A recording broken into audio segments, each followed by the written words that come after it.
Amigos do Grilo Falante, muito bem-vindos mais uma vez. Vamos conversar literariamente? Olha, antes disso, já sabe, né? Dê seu joinha aí, afinal, não deixe de fazer seus comentários. Vamos colaborar para que o Grilo Falante espalhe notícias aí da literatura pelo mundo. Isso ajuda muito. E se vocês também gostarem da boa conversa aqui, indica para os amigos, né? Vamos trazer mais e mais pessoas para compartilhar desse momento com o Grilo Falante. Eu tenho um assunto aqui hoje que eu acho assim interessantíssimo. Eu estava lendo, por uma circunstância de trabalho, inclusive, o conto ou a novela, como preferirem, de Machado de Assis, O Alienista. Olha, é impressionante o quanto Machado é inesgotável, né? Ele aparece em todas as nossas conversas. Mas O Alienista foi escrito quando Machado percebeu ali no Brasil Imperial, naquele momento, né, no reinado de Dom Pedro II, que a cadeira de psiquiatria dentro da medicina, recém-chegada ao Brasil, estava cometendo alguns excessos, alguns equívocos. Nós sabemos muito da crítica dele lá, né, na teoria do humanitismo, mas esses excessos realmente da ciência da época. E aí ele traz o Simão Bacamarte, que é uma personagem com experimentado médico, renomado mundialmente, que vai para o interior, para Itaguaí, e funda ali na Casa Verde, que seria um lugar para tratamento dos alienados, né? Ele era o alienista, como chamava-se o psiquiatra na época.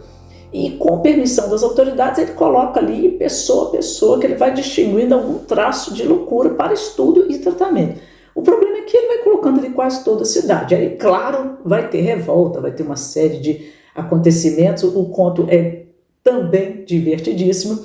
E nesse momento ele parte de um pressuposto. Ele diz, olha, a loucura é um comportamento de exceção, né? Isso é o clássico sobre a loucura, né? Priva-se o sujeito da razão e a partir daí ele torna-se perigoso a si mesmo e à própria sociedade. Era assim que se concebia.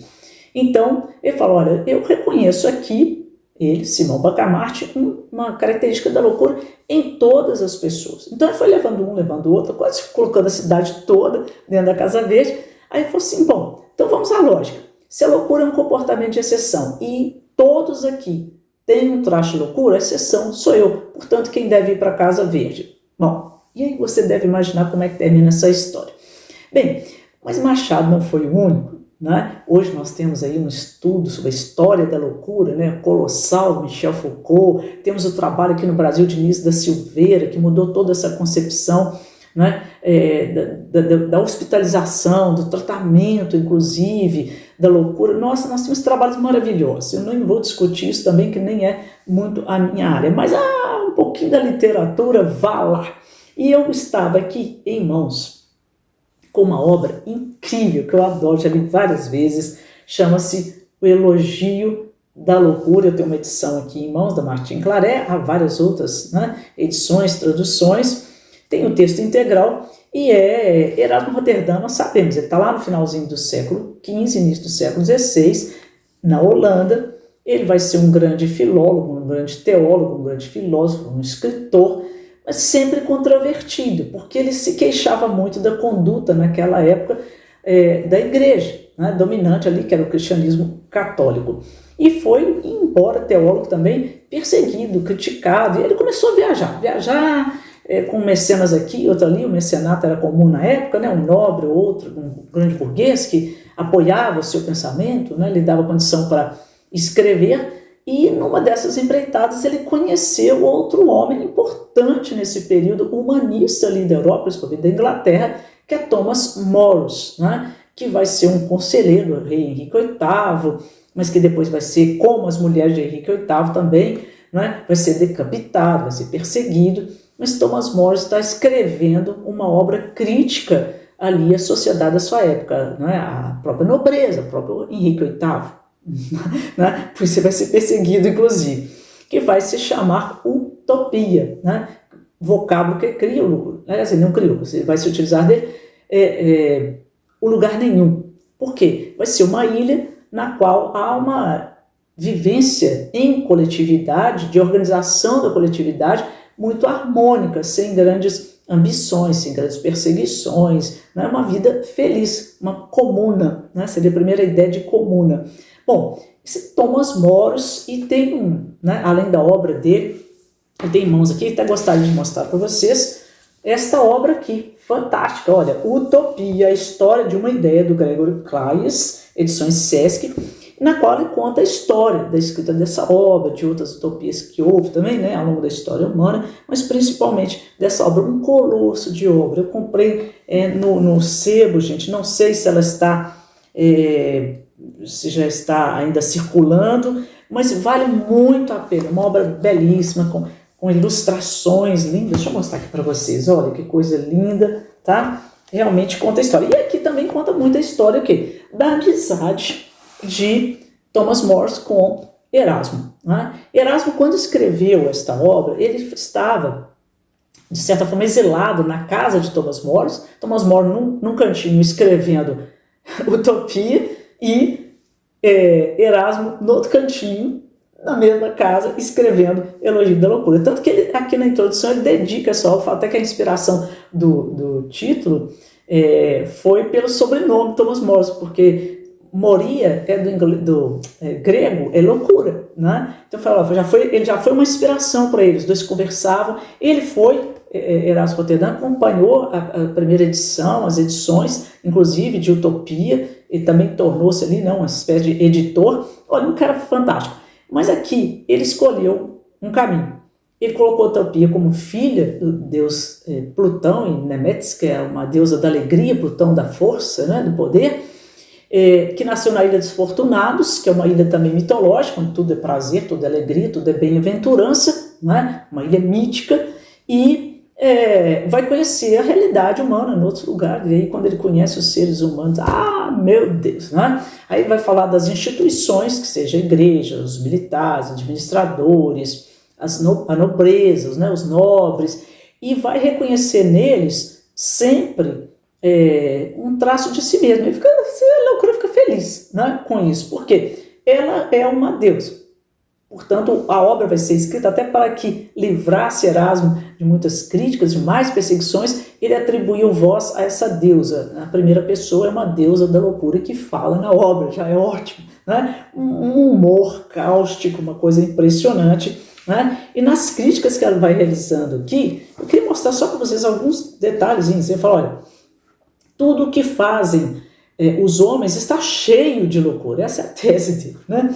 São loucos dela, né, da loucura. São loucos tratando com loucos. Por conseguinte, se houver uma única cabeça que pretenda, por obstáculo à torrente da multidão, só lhe posso dar um conselho, que é exemplo de Timão: se retire para um deserto, a fim de gozar à vontade dos frutos de sua sabedoria. Né? Ou seja, não tem jeito. Para viver bem, para conviver bem, para estar em sociedade ali, é preciso ser louco, participar dessa loucura, não questioná-la. Ou vai para o deserto, fica lá, né, curtindo a sua sabedoria. Ele vai fazer uma crítica aqui, eu acho interessante, aos filósofos. Ele fala muito dos estoicos, vai falar que eles são frios, indiferentes. Olha, gente, eu amo os estoicos, né? Ele fala assim, que ele não gosta de fazer amigos, então aqui ele fala, olha, mais interessante, amigos é sua última preocupação, pois não possui nenhum. Sem nenhum escrúpulo chega a insultar os deuses e a condenar como verdadeira loucura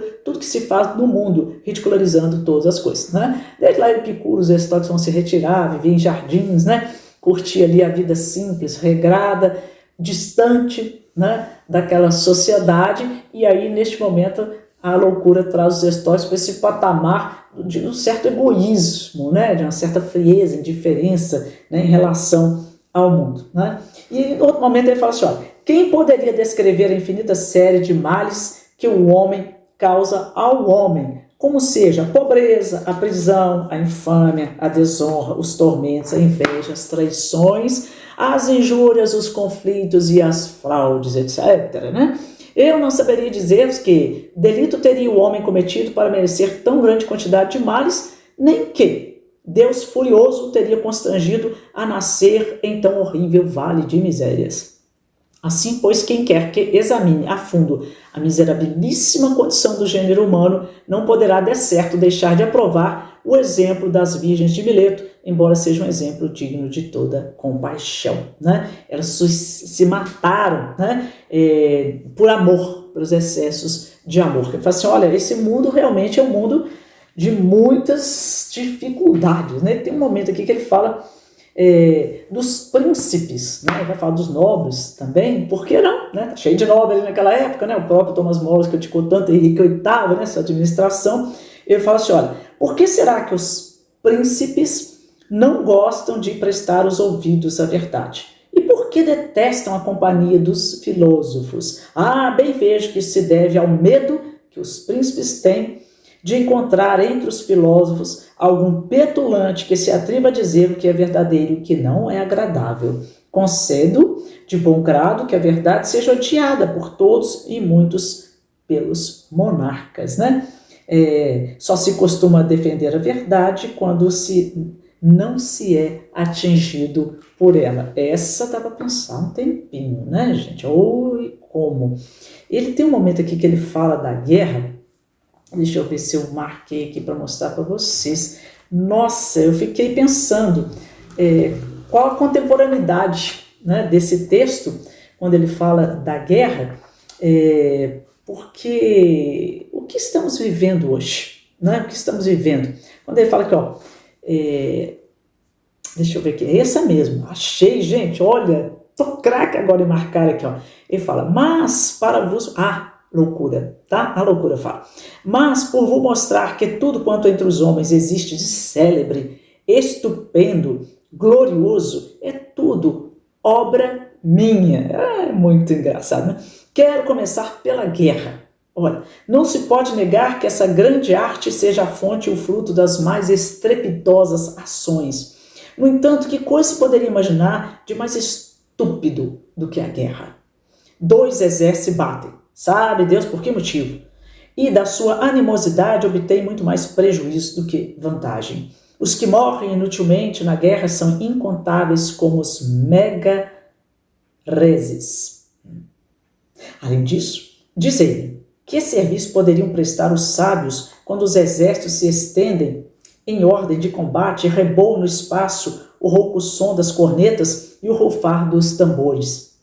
Ao passo que eles, definhados pelo estudo e pela meditação, arrastam com dificuldade uma vida que se tornou enferma pelo pouco sangue frio e sutil que lhe circula nas veias. Né? Como os sábios se definham diante de uma realidade como essa. Né? E aí ele vai caracterizar aqueles que fazem a guerra, esses loucos em especial. E ele fala... São necessários homens troncudos, grosseiros, robustos e audazes, mas de muito pouco talento. Sim, são necessárias justamente semelhantes máquinas para o mistério das armas. Quem poderá conter o riso, ao ver Demóstenes fardado para que, seguindo o sábio conselho de Arquílogo, mal aviste o inimigo, jogue fora o escudo e se ponha a correr sem parar. Pouco se lhe importante se revele assim um soldado tão covarde quanto excelente orador. Né? E creio que os sábios correm, né? Independente dos atributos que vão dar aos sábios, seja de covardia, seja o que for, mas o sábio, quando vê tantos broncos, né? Tantos homens rudes, insanos à sua frente, eles fogem. Né? E ele vai colocando aqui, né, uma série de questões. Eu não vou trazer muitos trechos aqui, porque eu acho que é interessantíssimo. A sugestão é que vocês leiam. Né? Como todas as obras, o melhor de uma obra é a sua leitura. Mas eu fiquei pensando, sinceramente, foi no quanto essa obra é contemporânea, quantas reflexões que Erasmo nos traz aqui, embora motivados lá, né, no período lá no século XVI, pelo humanismo, aquela questão toda, mas... como o Calvin nos coloca, né, um clássico não se esgota. Toda leitura renova, traz novos sentidos para as gerações e gerações futuras. Este é um clássico, não é? Como Utopia, de Thomas More, como O Alienista de Machado, como Quincas Borba, né? Tem lá nossos também filósofos sábio e louco, né? Herdando toda a sua sabedoria, o princípio da vida, né? Que é Humanitas, para um cão, porque não reconheceu em homem nenhum sequer, né, no próprio herdeiro da sua fortuna, alguém capaz de um nível de reflexão e entendimento da realidade que escapava aquelas mentes egoístas, né, ambiciosas ali em torno daquela sociedade da época ali do século XIX imperial, né? Portanto, ele atribui essa herança toda a um cão. É uma chamada, e tanto que não é menos complexa e sofisticada do que a de Erasmo Roterdã no seu Elogio da Loucura. Olha, eu deixo aqui esse momento de reflexão para vocês. Em breve o Grilo Falante voltará com mais conversas literárias, mas me digam, quais obras vocês já leram que tem a loucura como tema na contemporaneidade, na literatura brasileira também? Quantas há, não é? Eu tenho certeza que vocês passaram aí pela mente uma série de títulos e me contem das suas experiências e da sua impressão sobre esse tema. E já leram o Elogio da Loucura? Me conta aí, coloca seus comentários, eu aguardo. Um abraço, até o próximo encontro com o Grilo Falante, dando seus pulinhos literários por aí.